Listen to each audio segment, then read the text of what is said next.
Harper Lee's To Kill a Mockingbird isn't just some classic novel you had to read in school. It's this incredible look at justice, prejudice, and what it really means to be brave. It's all told through the eyes of a little girl, and it asks a question that sticks with you no matter how old you are. What does it actually take to understand another person? So today, we're going to unpack the powerful lessons of this timeless story. And this one single piece of advice from a father to his daughter is pretty much the key that unlocks the whole thing. This is really the heart of it all, right? The big moral challenge of the novel. It's a lesson that takes our young narrator, Scout, years to really get, and it's the message we'll be digging into today.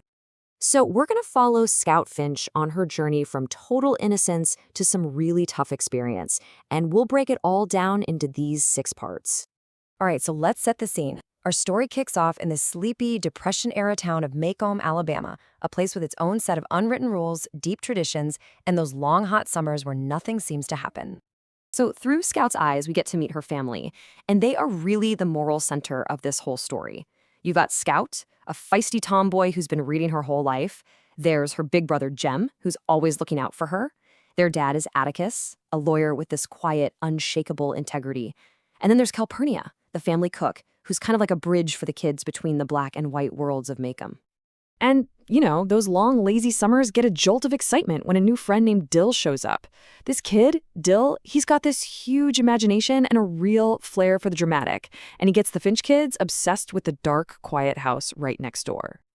So all their attention, all their games, start to focus on their neighbor, Arthur Boo Radley.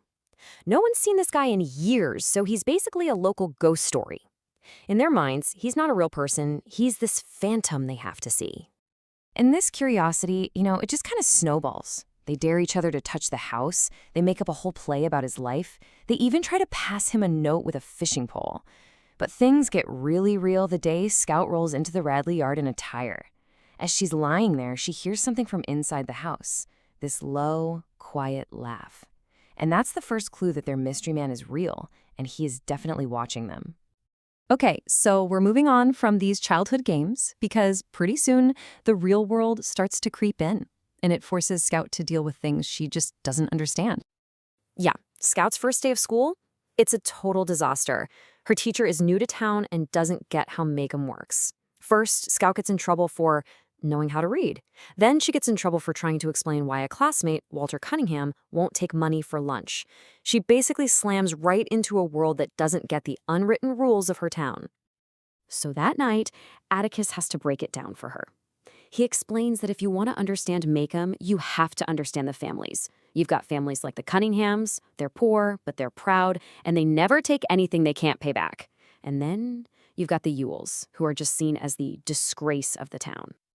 And this is where Atticus lays down that central lesson of the whole book. He teaches her that the key is empathy. Before you judge anybody, you have to try to see the world from their side. And believe me, it's a lesson she's going to be wrestling with for the rest of the story.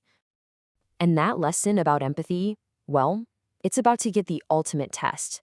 Atticus takes on a legal case that doesn't just challenge what his kids think they know, it's going to tear their town right down the middle.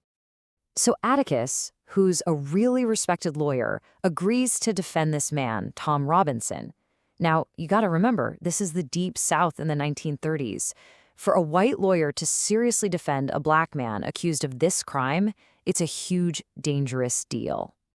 Okay, so in the courtroom, Atticus just methodically takes the whole prosecution story apart, piece by piece. He uses simple logic to show that the girl's father, Bob Ewell, is left-handed, which lines up perfectly with the bruises on the right side of his daughter's face. And then comes the knockout blow, the one piece of evidence you just can't argue with.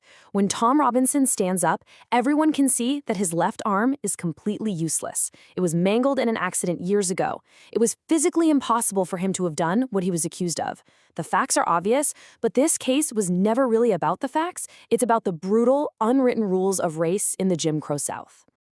In his closing argument, Atticus basically tells the jury, look, this isn't complicated. He spells it out.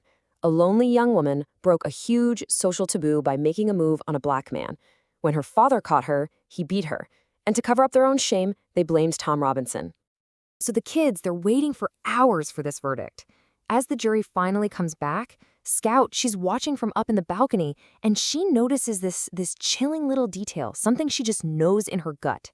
Not a single man on that jury will even look at Tom Robinson.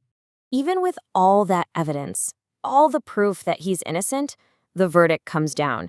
And for Jem, who really believed in fairness and in his town, it's a devastating blow. It completely shatters his world. So Atticus loses the case, but what his kids learn from it, well, that's all about a totally different kind of courage, one that has nothing to do with winning or losing. See, for Atticus, courage isn't about being tough. It's about moral strength. It's knowing you're probably going to lose before you even start, but you do it anyway because it's the right thing to do. That's exactly what he did for Tom Robinson. And he gives them these two really powerful and super different examples of what he means.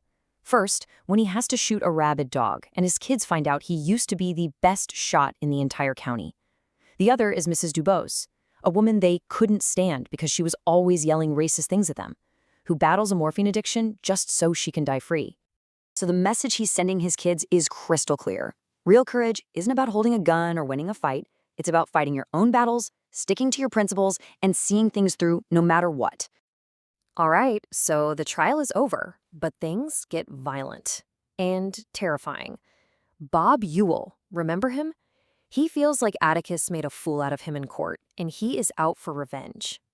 And all that hate, it all boils over on one dark Halloween night. As Jem and Scout are walking home, he jumps them from the shadows.